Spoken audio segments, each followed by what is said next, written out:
Okay, so in this video, I want to tell you about the Alcoholics Anonymous book and really kind of like how to get your footing on the program, and why I recommend the AA book over the OA book. Okay, so first of all, the 12 steps of Alcoholics Anonymous, the 12 steps of addiction recovery, they originated in the Alcoholics Anonymous program. And so I love that text. I think it just gives a really good overview of what the 12 steps are. The book itself is about that thick, but the chapters that talk about the steps, there's just a few actually. So there are a lot of chapters, a lot of supplementary chapters. So the first chapters talk about, the story of the person who founded the program, the experience that we have of being helpless in our addiction. And so there's a lot of good stories there. And then chapters 5, 6, and 7, those are the ones that specifically go over what the 12 steps are and how to work them. So steps 5 is how it works. So it tells you what the 12 steps are. Chapter 6 is into action, and that tells you exactly how to move through the steps. And then the chapter 7 is talking about how to work with others. So that's all about chapter 12. So just those 3 chapters, really, they go over the whole program. The rest of the book, like I said, it does have supplemental things like here's a chapter for employers, here's a chapter for wives, here's a chapter for, other things. And then the last half of the book really is just all success stories of people who've gone through the 12-step program and experienced like relief and miraculous recovery. I love those stories, even though the book itself is geared towards alcoholics, and the stories are those of alcoholics. You will probably really quickly see how your story relates, and so I just love reading those stories. It's really great. But I will post a link below on where you can read or listen to that book for free, or you can find a used copy probably at a thrift store down the road or online. Buy one new if you want to. But the 4th edition is usually the one that's recommended. And yeah, so I love that book because it does really focus on the simplicity of what are the 12 steps and how can we apply them to our lives. None of the 12 steps talk about addiction. So the 12 steps are very universally applied to any addiction. The first step really is the one who even mentions it. That's the only one, because that's basically saying, hey, you're in a place of like helplessness, like you're in this addiction and you haven't been able to figure it out yet. So let's try something new. If you're ready to try something new, let's go on to step 2, 3, 4, 5, 6. And then the rest of the steps really are designed to help bring you to your higher power, to unravel the pain in your life that sends you running to your addiction for relief. And it gives you kind of the blueprint for how to find peace and recovery. And none of the steps say to stop eating food. None of the steps say stop doing your addiction. And that is why I prefer the Alcoholics Anonymous text over the Overeaters text. The Overeaters Anonymous program / text, that book, like you'll find it talks a lot about identifying your alcoholic foods. It talks a lot about identifying the foods that you are more likely to binge on, and you have to label those as your trigger foods, your red foods that you'll never eat again. That's what abstinence is about, is never eating those foods again. And so a lot of the program is built around identifying those foods, swearing them off, and fighting them for the rest of your life. I have to tell you, that was my understanding of the program when I came into it over 15 years ago, and I could never successfully do it. I tried, boy did I try, for years and years, and I just stayed in this cycle of trying and failing, trying and then failing, going back to step 1, trying and failing, trying, giving up probably for years at a time, then hitting a new rock bottom and trying and failing again. I thought that the best that this program could give me was to find the willingness and ability to be able to white knuckle my way through the food cravings I had for those trigger foods, those red foods, to just white knuckle my way through food cravings and for the rest of my life. That didn't sound very comfortable. It definitely didn't sound desirable, but it sounded better than what I was doing. What I was doing was destroying my life and my body and my relationships with food. And so even though that was the best that I thought it could offer, it was better than what I was doing, which was to kill myself through food and destroy so many things that I held dear. So I kept trying and I kept failing. And it wasn't until I came back into the program after I hit my last rock bottom several years ago that someone introduced me to working this program through only the Alcoholics Anonymous book, in focusing on doing the 12 steps of addiction recovery instead of spending my energy fighting the food. That changed everything for me. Everything.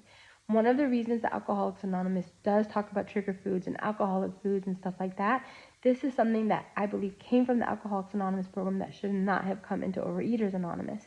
So I did my graduate work.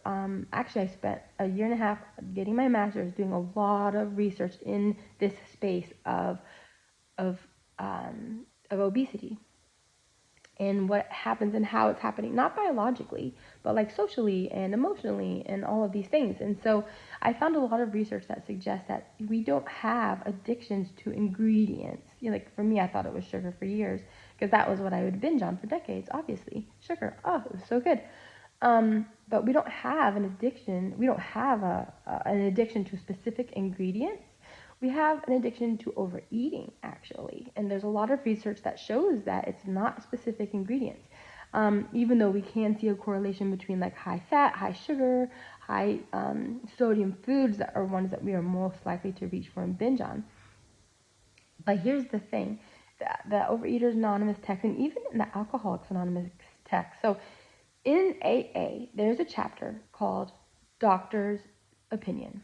And this is just a doctor, not an addict himself, but a doctor who was like, man, I see people doing crazy stuff with alcohol.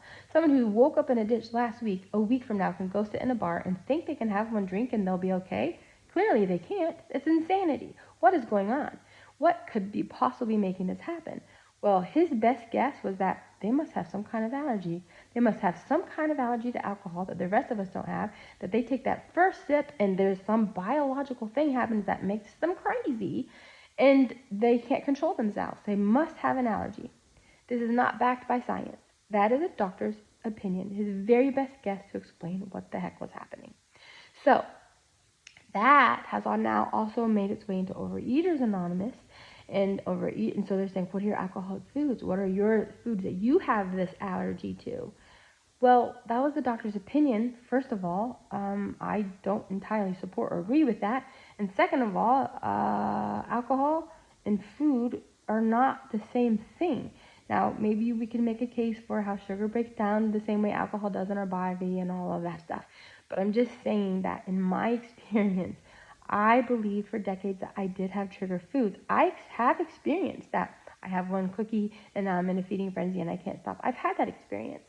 But now let me explain to you why I've had that experience. It's not because I'm allergic to sugar. It isn't.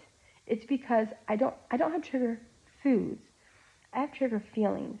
And if I'm in a place where I am emotionally triggered, specifically if I'm in a place where I'm feeling fear, resentment, selfishness, dishonesty, in any of its forms, if I'm emotionally triggered, my desire now, my need is to emotionally regulate myself. And sugar does it really well.